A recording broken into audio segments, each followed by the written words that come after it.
Malcolm Reese stood in the quiet of his study, adjusting his tie for the third time. In the soft morning light, the reflection staring back at him was that of a man in his early 40s, calm, poised, yet slightly weary. His dark brown eyes carried the weight of years spent proving himself. A quiet resolve that had been his constant companion since childhood. The tie, a deep navy blue, was his wife's favorite. She had always said it made him look unstoppable. The house was still, save for the gentle hum of the heating system kicking in. It was a modest place by the standards of his peers, tucked in a quiet suburb just outside of Boston. A 4-bedroom home, simple and practical, the kind of house that spoke more of grounded sensibilities than the tech empire he had built. Malcolm liked it that way. Success was something he carried quietly, not flaunted. Walking down the hallway, he passed the photographs that lined the walls, each telling its own story. His parents beaming at his college graduation, him shaking hands at Elevate Cybertech's first big ribbon-cutting ceremony, and his favorite, his nephew Marcus, in a cap and gown. A bright future ahead of him. These images were more than memories, they were milestones, each one a testament to hard work and the steady climb against the odds. In the kitchen, the clock ticked steadily as Malcolm picked up his briefcase. The jet was ready, and so was he. Today's meeting could change everything for Elevate Cybertech, and by extension, the future of cybersecurity. He had spent weeks preparing for it, not because he doubted his abilities, but because he knew how fleeting opportunities could be for someone like him. Even now, with everything he had accomplished, he still felt the occasional shadow of doubt cast by others. Unspoken but present, a shadow he had learned to ignore but never quite escape. His phone buzzed on the counter. A message from Maria, his assistant, blinked on the screen. "Car's here. Everything's ready at the hangar." Malcolm smiled faintly. Maria had been with him since the early days when Elevate Cybertech was just an idea sketched on a napkin. She'd seen it all, the sleepless nights, the uncertain investor pitches, and the quiet celebrations when they'd finally made it. If anyone understood what this day meant, it was her. The drive to the private hangar was smooth. The morning traffic light, as the car glided through familiar streets. Malcolm found himself reviewing his presentation in his mind, though he knew it by heart. The partnership he was pursuing wasn't just about expanding his company, it was about creating opportunities for young programmers, for underserved communities, for people like him who just needed a chance. That was what Elevate Cybertech had always been about, ever since its inception in his tiny apartment over a decade ago. The car pulled into the hangar, the rising sun casting long beams of golden light over the concrete. Malcolm stepped out, greeted by a few members of the ground crew. They smiled and nodded respectfully, their warmth cutting through the chill of the morning air. He nodded back, calling a few by name. Treating everyone with dignity was something his parents had drilled into him early on. His mother used to say, "It doesn't cost a thing to see someone. Really see them." Malcolm. It was advice he carried with him always. Especially now. The jet stood at the center of the hangar, gleaming under the sunlight. It wasn't flashy, sleek and modern. Yes, but nothing ostentatious. Malcolm had chosen it carefully. Like everything else in his life. Aware of the fine line he walked every day. Too much success, and you risked being seen as arrogant. Too little, and people doubted your competence. It was a balancing act he had mastered over the years, though it had come at a cost. His pilot, James, was already running pre-flight checks. A clipboard in hand, Malcolm approached him, exchanging a few words about the weather and the flight path. The familiarity of the routine steadied him. This was his world now, a far cry from the cramped offices and second-hand equipment of his company's early days. He had earned every bit of it, but there was a part of him that still marveled at the sight of his name on the jet's tail. Reese Air. He climbed aboard, settling into one of the leather seats in the main cabin. The jet still had that new plane smell, a mix of leather and fresh carpeting. Malcolm spread out the documents he'd brought for the meeting, his focus narrowing to the task ahead. But even as he worked, he felt the occasional whisper of old memories of the kid who used to watch planes take off from the observation deck at Logan Airport, dreaming of the day when he'd be the one inside. The hum of voices outside caught his attention. He looked up, frowning slightly. Usually, the hangar was quiet at this hour. The routine efficient and unobtrusive. These voices were different, sharper. Authoritative. Malcolm stood, moving toward the window, his briefcase forgotten on the table. Two uniformed officers were approaching the jet, their strides purposeful. Behind them, he caught a glimpse of Sarah, the hangar administrator, her face pale and tight with worry as she spoke urgently into her phone. Malcolm's chest tightened, though his expression remained neutral. He'd seen that walk before, back on the south side of Chicago where he grew up. It was a walk that meant trouble. But this wasn't the south side. This was his hangar, his jet, his life. He straightened his tie again, more out of habit than necessity. For a moment, he caught his reflection in the cabin window. A successful businessman, a CEO, a mentor, but as he looked into his own eyes, he couldn't shake the feeling that none of it would matter in the next few minutes. The officers reached the foot of the stairs, and Malcolm moved to meet them. The air seemed heavier, the morning sun suddenly too bright. As he stepped out into the light, the words of his father echoed faintly in his mind. Son, no matter how far you go, always remember some people will only see one thing. The morning air outside the jet felt crisp, almost clean, yet Malcolm Reese could sense something off. He paused at the top of the stairs, his hand resting lightly on the polished rail, watching the two officers approach. Their movements weren't hurried, but they carried a sense of purpose, deliberate and heavy, as if they'd already made up their minds about what they would find. The officers, both white and in their 40s, stopped at the foot of the stairs. Their uniforms were immaculate, badges glinting in the sunlight. One of them, taller with a hardened jawline, spoke first. Sir, he began, his voice firm but not unkind. We've received reports of suspicious activity involving this aircraft. We need to verify your identity and your purpose here. Malcolm held his ground, one polished shoe on the edge of the stair. He clasped his hands in front of him, a gesture he'd learned in countless boardrooms, non-threatening, composed, but clear. Good morning, officers, he said, keeping his tone level. I'm Malcolm Reese. This is my jet. I'm the CEO of Elevate Cybertech. I have a scheduled flight to Boston this morning. The shorter officer shifted his stance slightly, his hand resting near his belt, not on his weapon, but close enough to remind anyone watching of its presence.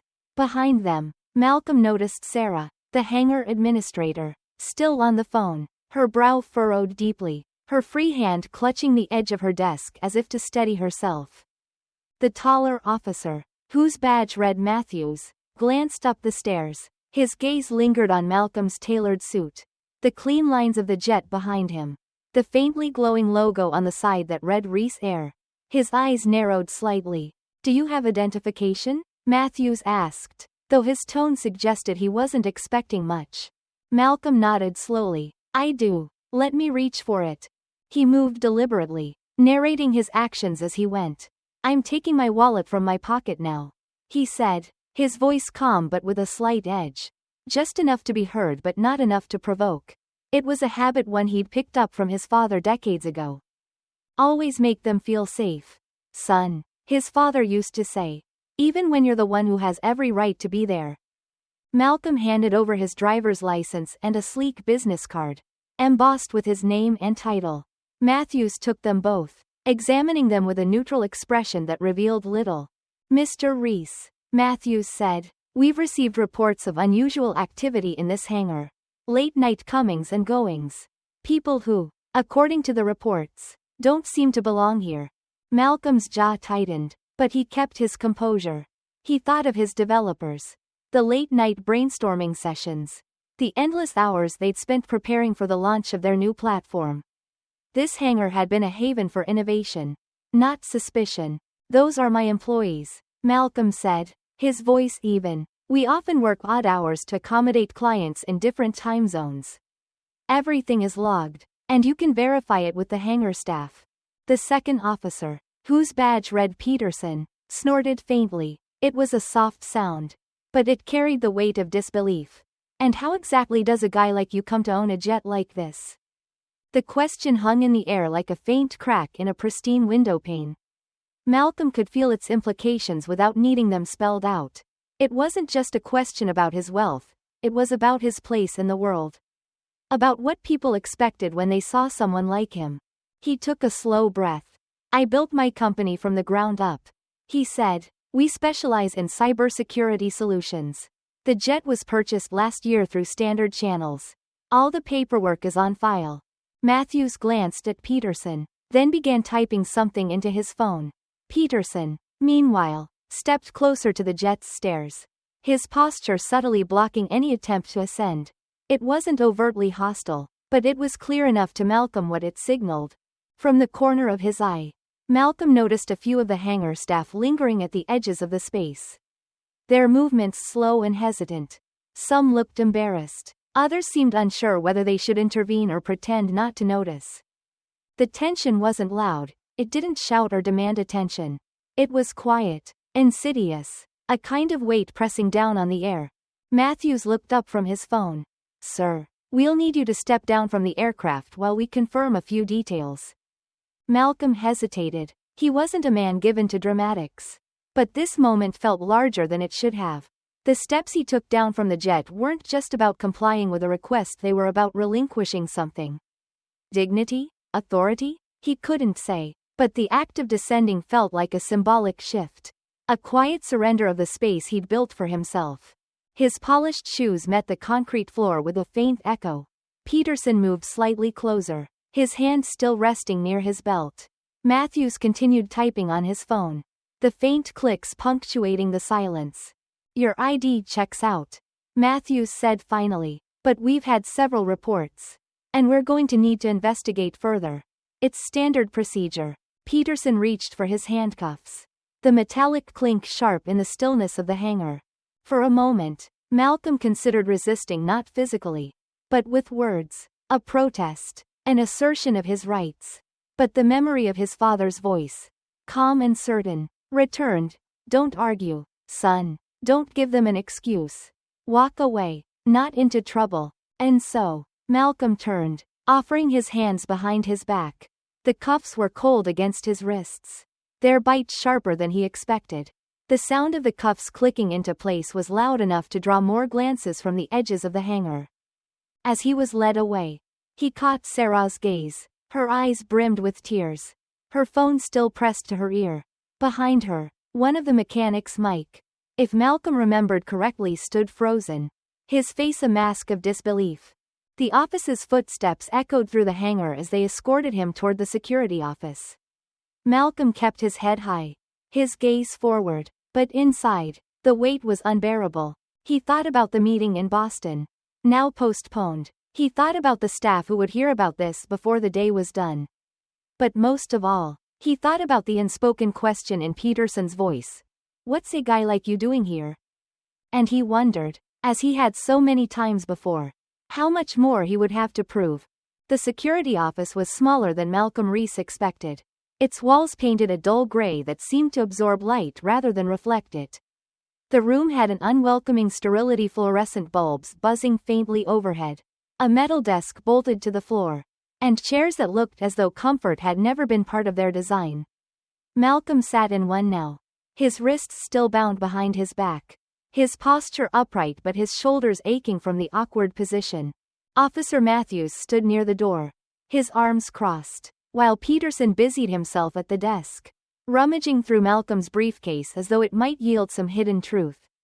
Papers, the neatly organized materials for his Boston presentation, lay scattered across the desk's surface.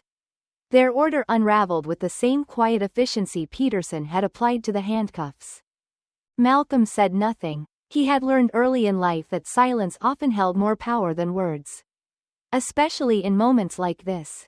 He watched as Peterson picked up a family photograph that had slipped from the briefcase. It showed Malcolm standing between his parents, both beaming with pride at Elevate Cybertech's IPO celebration. The officer turned it over briefly before setting it aside, as though it carried no weight.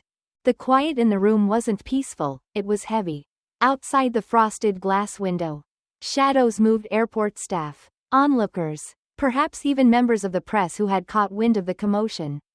Their blurred forms danced against the glass, a silent reminder that nothing remained private for long in this age of smartphones and social media. You've got a lot of missed calls, Peterson said suddenly, holding up Malcolm's phone with its screen still lit. His tone wasn't accusatory, but it wasn't neutral either. Seems like someone really wants to talk to you. My assistant, Malcolm replied evenly, his voice calm despite the tension in his body. Probably my lawyers, too, by now. The mention of lawyers made Matthews shift slightly by the door. Peterson, however, barely reacted. He was focused on a document from the briefcase, the partnership proposal Malcolm had spent weeks perfecting. The officer skimmed it as though its contents might reveal some hidden scheme. These documents, Peterson said, holding up the neatly typed pages. Where'd you get them? I wrote them, Malcolm said, his gaze steady. With my team, for the meeting I was supposed to attend this morning. Peterson didn't look up. He flipped through the pages with a kind of detached scrutiny, as though he were searching for something he couldn't quite name. Matthews, meanwhile, had pulled out his phone, tapping at the screen. We've had reports, Matthews said after a moment, not looking up from his phone, of unauthorized access to this hangar. Late-night activity, people coming and going, unusual behavior. Malcolm's jaw tightened, but his voice remained calm. That would be my developers. We've been working around the clock to prepare for a major launch. Our schedules are unconventional because we're accommodating clients in multiple time zones. His words were met with silence. Not the kind of silence that invites understanding, but the kind that suggests disbelief. A quiet dismissal of whatever explanation was being offered. Through the window, Malcolm could see the outline of Sarah, still pacing near her desk, her phone pressed to her ear. He thought of how hard she had worked to keep the hangar running smoothly. How she had gone above and beyond for his team. Now, she looked as though the weight of this moment was pressing down on her too. Her usual composure replaced with quiet distress. Peterson picked up Malcolm's driver's license and business card again, holding them side by side. He didn't speak for several moments, but the slight tilt of his head made it clear he was still trying to reconcile what he was seeing with what he believed.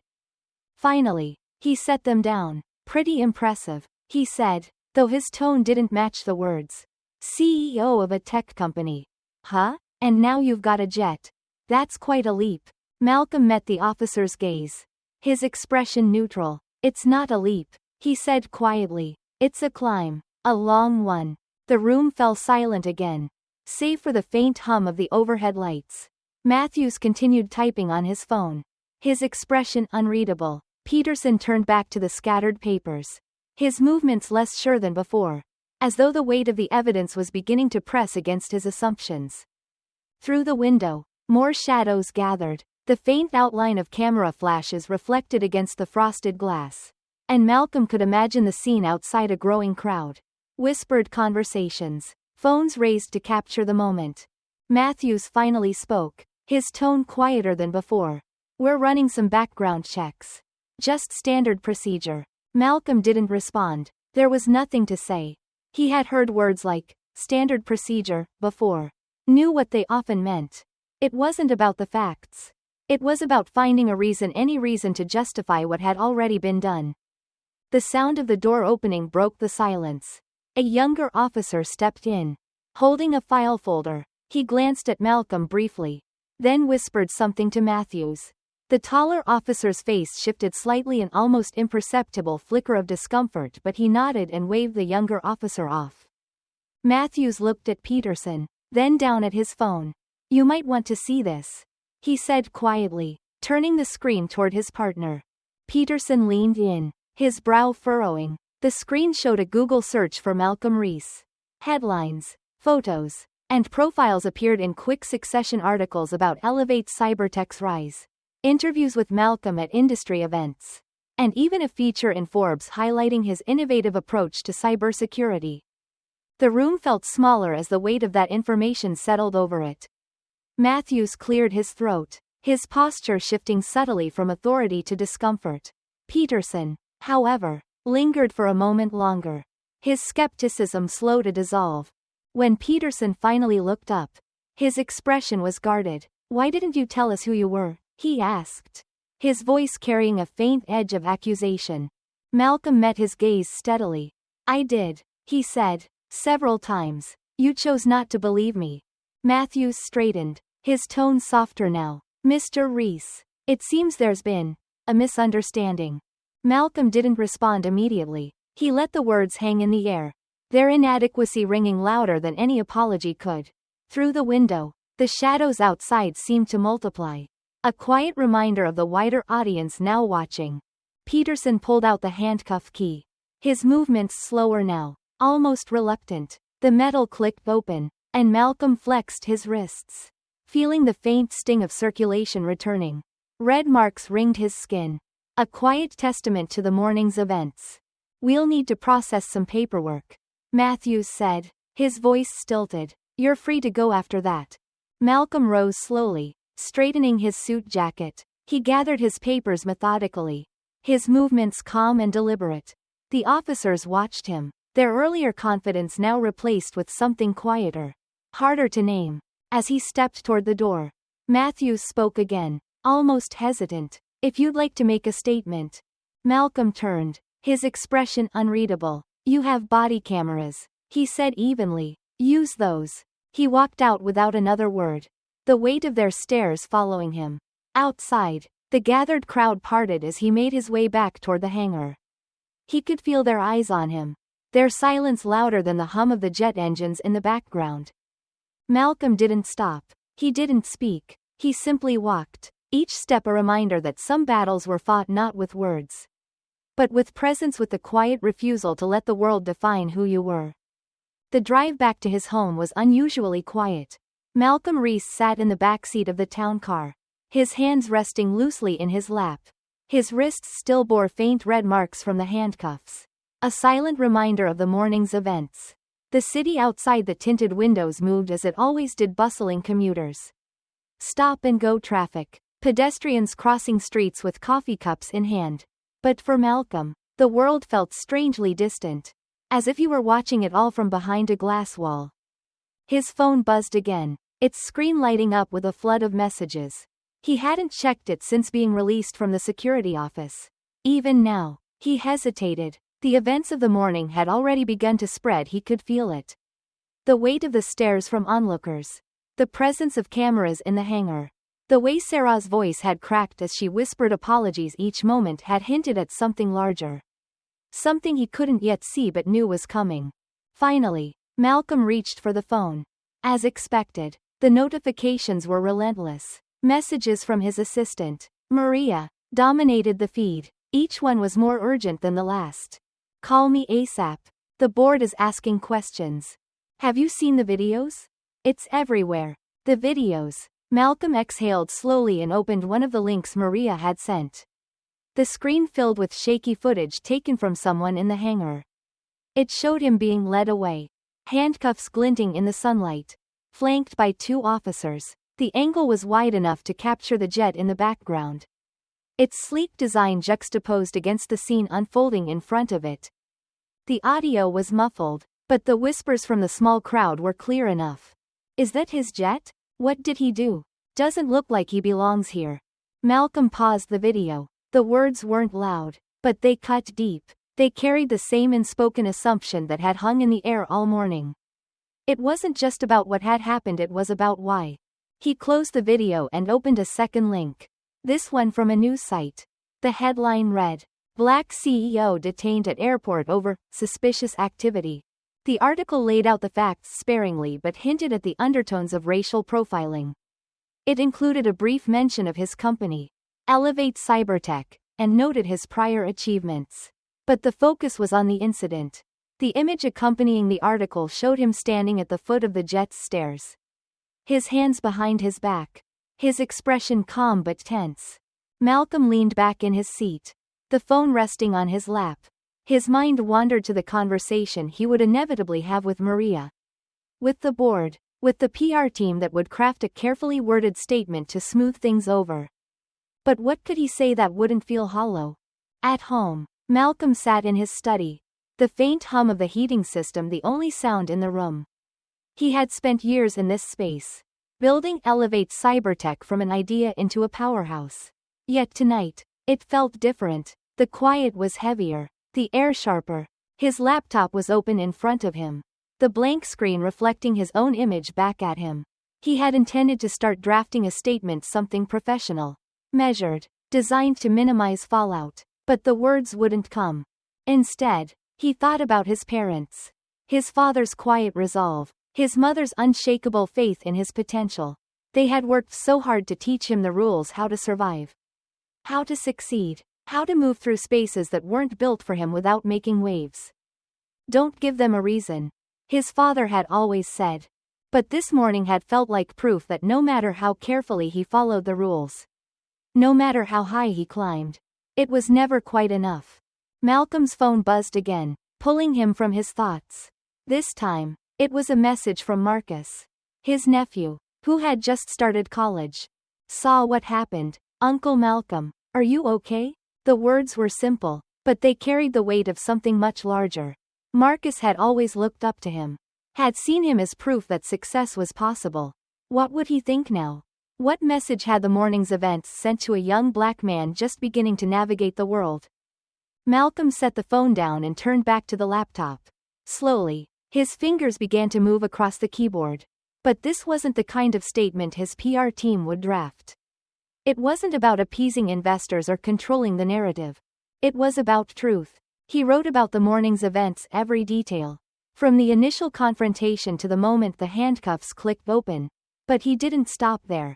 He wrote about the years leading up to it, the quiet assumptions in boardrooms, the subtle dismissals during investor pitches, the way his presence in certain spaces always seemed to provoke questions about belonging.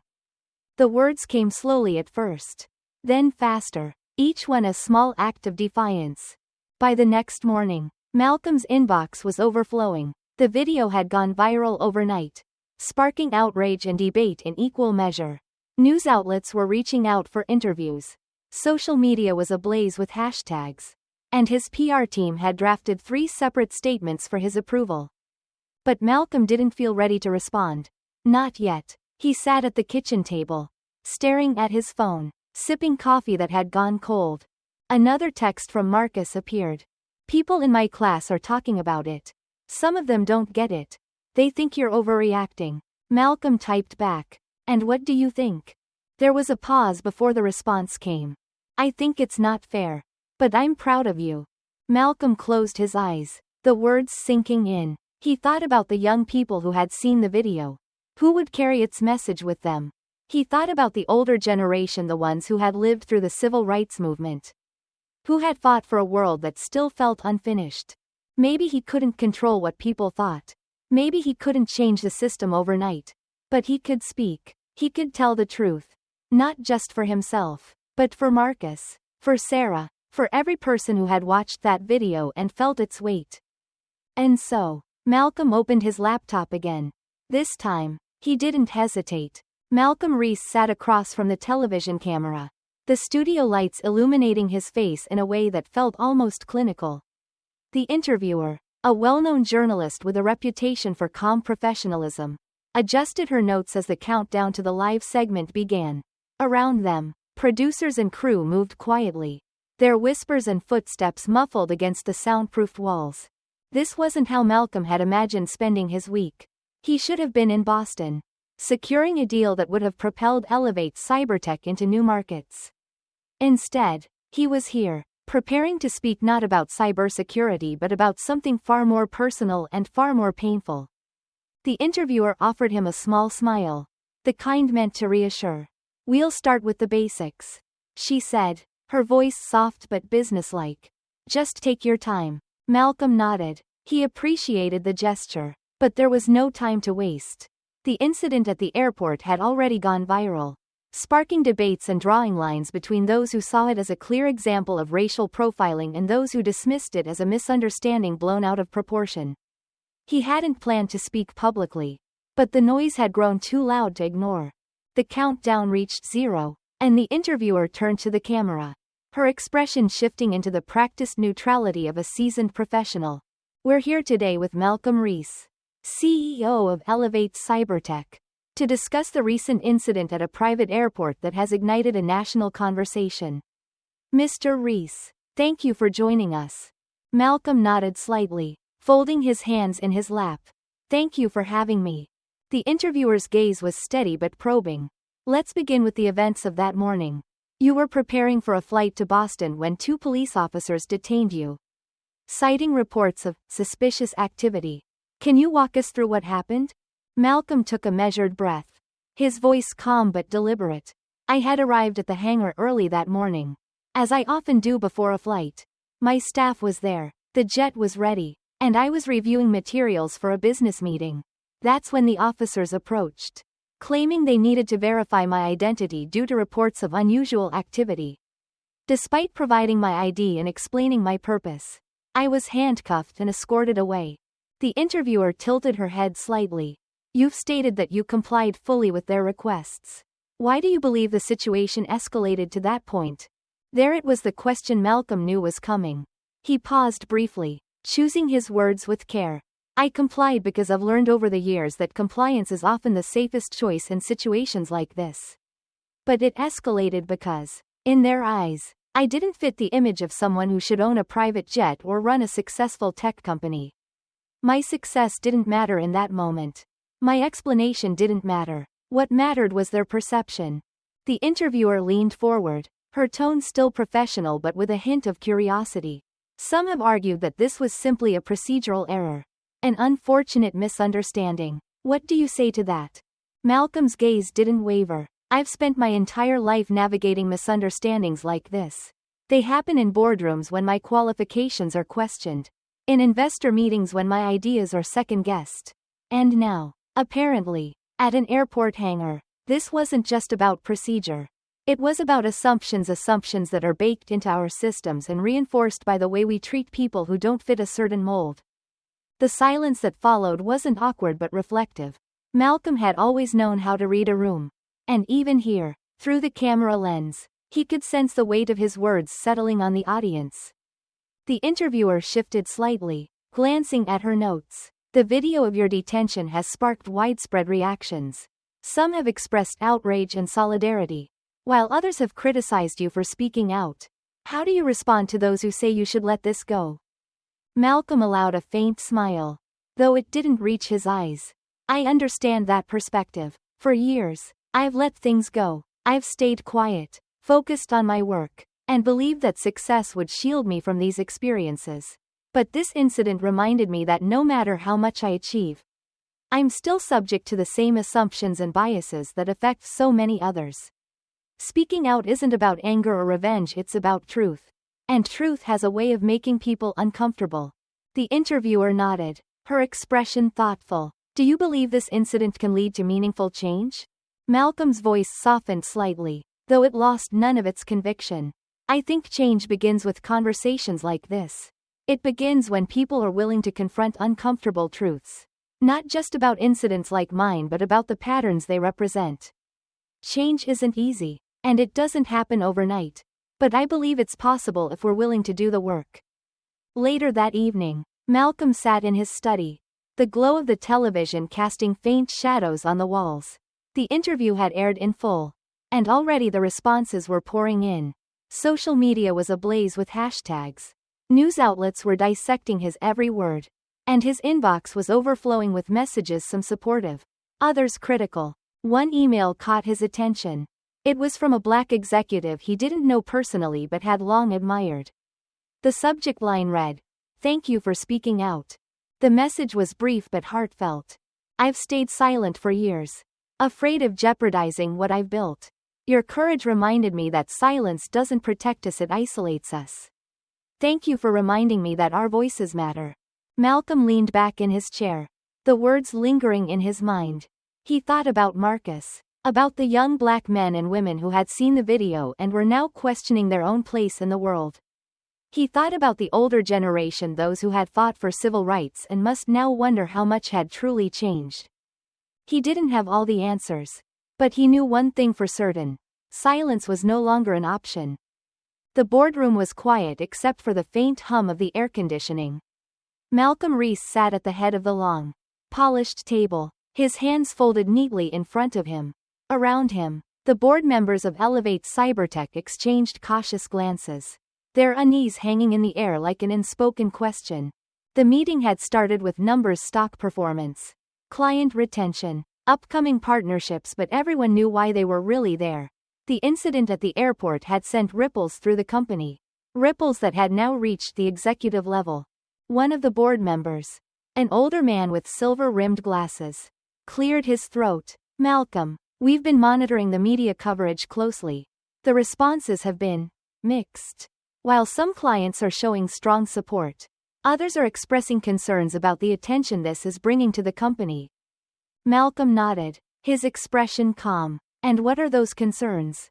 The man hesitated. "It's about perception. Some feel that speaking out on an issue like this, while important, might distract from our core mission. They're worried about instability." The word lingered in the air, its weight unmistakable. Instability. It was a word Malcolm had heard before, in various forms, during the early days of building Elevate Cybertech. Back then, it had been about his leadership, his decisions, his presence in a space that many didn't think he belonged in.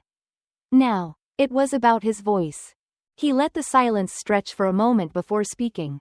"I understand their concerns, but let me ask you this: what is our core mission if not to build trust? Trust in our products, trust in our team, and trust in the principles that guide us." The room shifted slightly, the tension easing but not disappearing.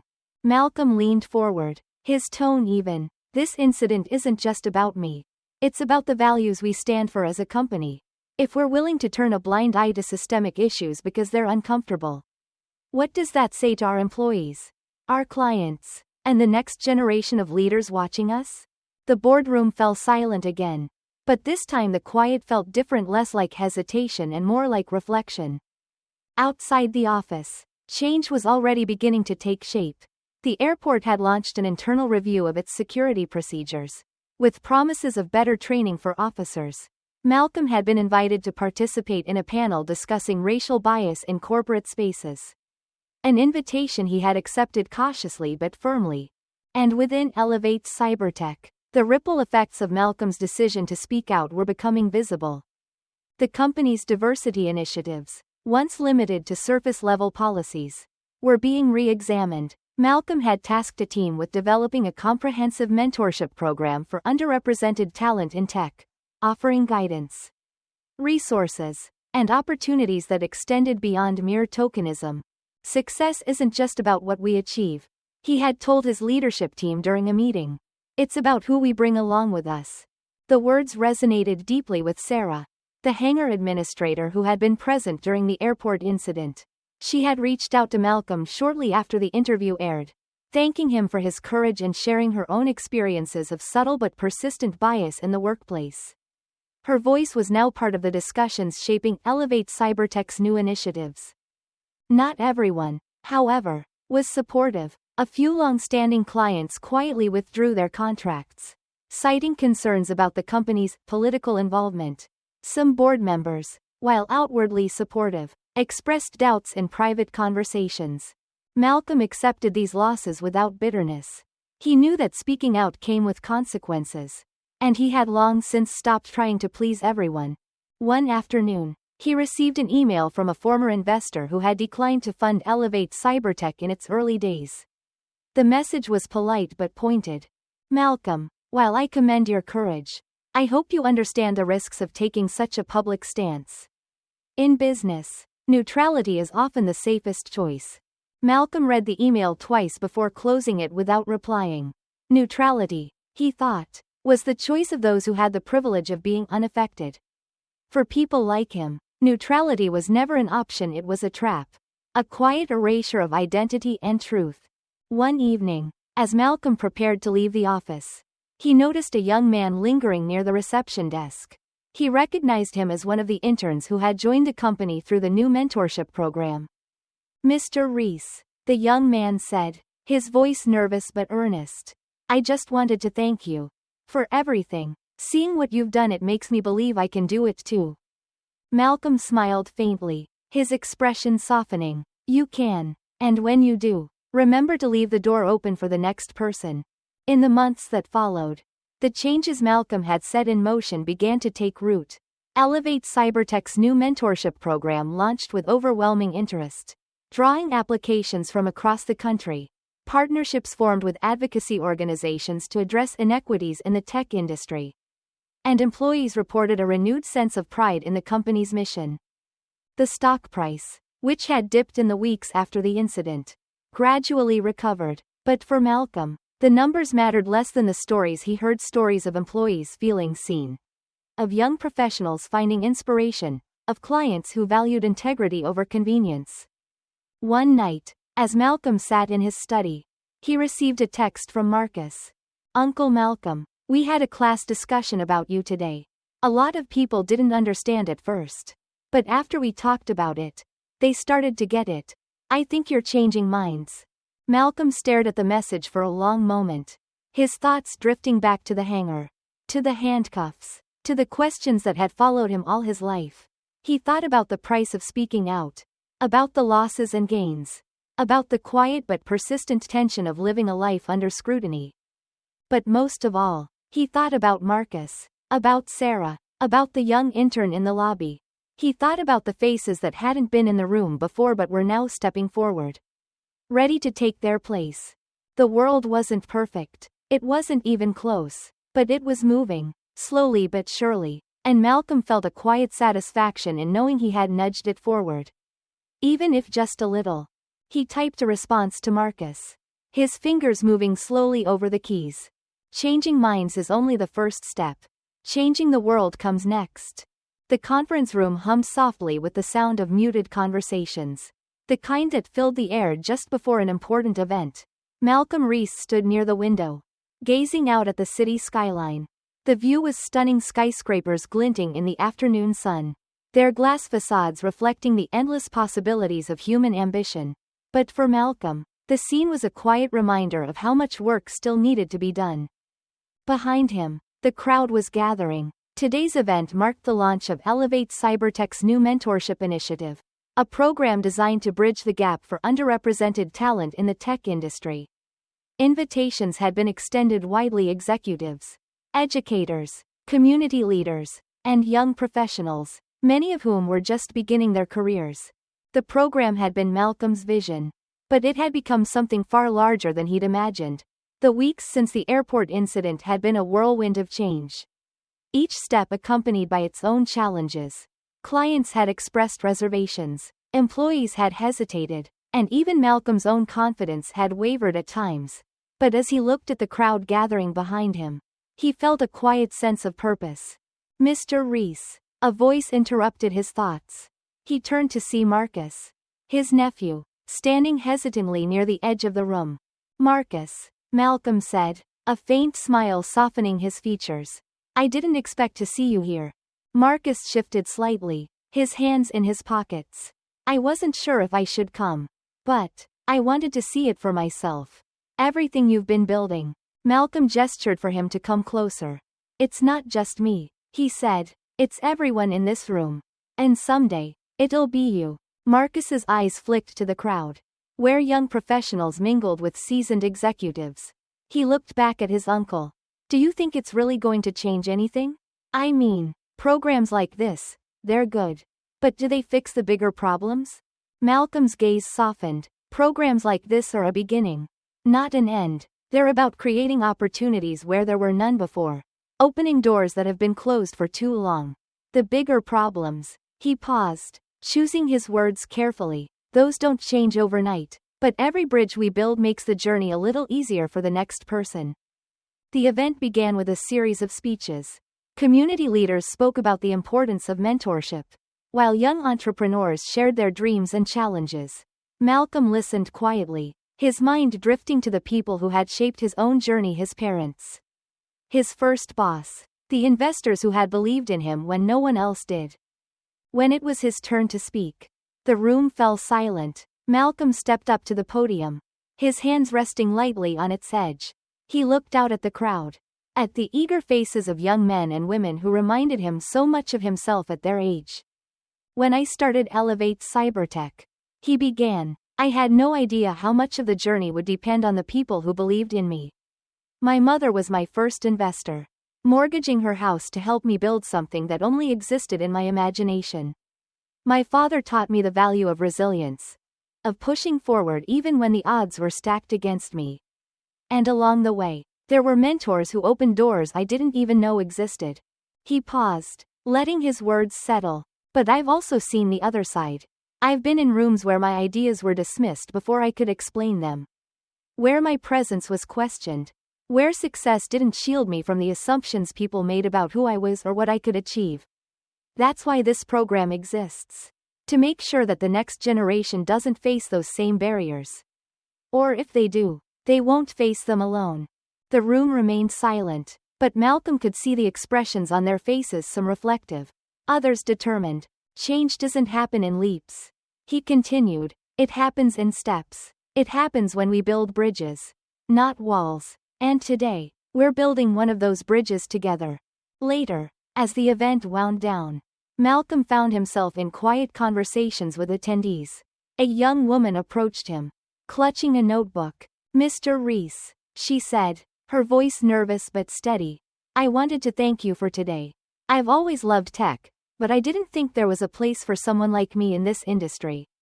Seeing what you've done, it makes me believe I might have a chance. Malcolm smiled, his voice calm but firm. You don't just have a chance, you have a responsibility. To succeed, yes, but also to bring others with you. That's how we keep building. That evening, Malcolm returned to his home, the city lights glowing softly through the windows of his study. He sat at his desk, reflecting on the day's events. The mentorship program was only one part of the work ahead, but it felt like a step in the right direction. His phone buzzed with a message from Marcus. You were right. It's about the bridges. Thanks for letting me see it. Malcolm typed back a simple response. The first bridge is yours to cross. After that, you build the next. As he set the phone down, he felt a quiet sense of satisfaction. The world was far from perfect. But today, it had moved if only a little in the right direction. The horizon stretched endlessly before Malcolm Reese, painted in soft hues of orange and pink as the sun began its slow descent.